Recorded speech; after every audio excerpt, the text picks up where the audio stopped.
Tens of thousands of protesters in Russia are gathering in Moscow and around the country today in what the opposition groups claim will be the biggest demonstration that the country's seen for 20 years.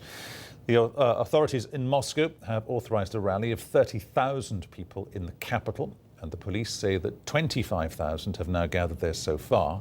Up to 13,000 people signed up online to join a demonstration in St. Petersburg, where small scuffles broke out as the police tried to arrest protesters. The demonstrators say last weekend's election, narrowly won by the governing United Russia Party, was fraudulent.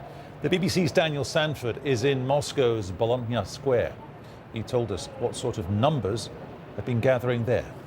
Well, the police are estimating that 15,000 people have attended this demonstration, but it seems to us and to those involved in organising that it is considerably more than that. Maybe the 30,000 that they'd asked for, maybe even more. People have been coming over the bridges from the Kremlin side of the river to this island all afternoon, hundreds of them flowing over two bridges and out of the metro stations. And they've got one really important demand, which is that they want the elections to be held again. Nobody here believes that the elections were free and fair last weekend, and many people here also have a secondary demand. They're asking that the head of the election commission stands down, and some are going even further than that and asking that Vladimir Putin himself resigns. There's a real sense of anger here, and although the numbers aren't that big in global terms, in Moscow terms, this is a very, very, very significant demonstration in terms of the size. This number of people simply haven't come out onto the streets of Moscow since the 1990s, and some people say this is the biggest demonstration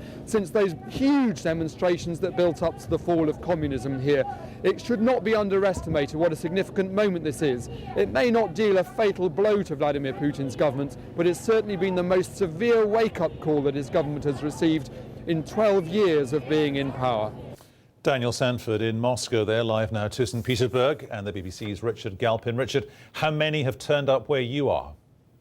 Well, you know, we've been in this square now for a few hours, and the crowd has just built and built. It is certainly many thousands, exactly how many, difficult to tell, but certainly, as you were saying earlier, the police are saying here up to 10,000, and so the square is really packed where I am now, and in fact, you know, people are spilling over onto the other side of the main road, lining up the pavement. So it is big indeed, but certainly so far it has been calm, it's been peaceful and well organised.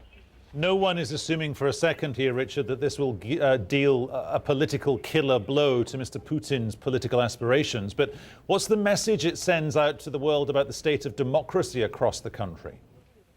Well, you know, I've been based here for 4 years, came back to London about a year ago, and throughout the 4 years I was here, I did not see anything like this. To me, this feels like a real awakening amongst the population. People before had been sort of very apathetic about politics, not really expressing feelings at all.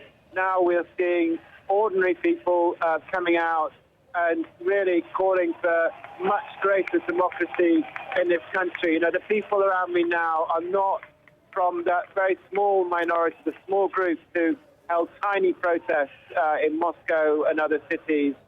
This is, you know, obviously much bigger, and it's a lot of students, people who've not been involved in demonstrations at all before, who are just, as they say, fed up with what happened in the election on Sunday. They say it was massive falsification, and as one student organizer said to me, you know, we cannot tolerate this anymore.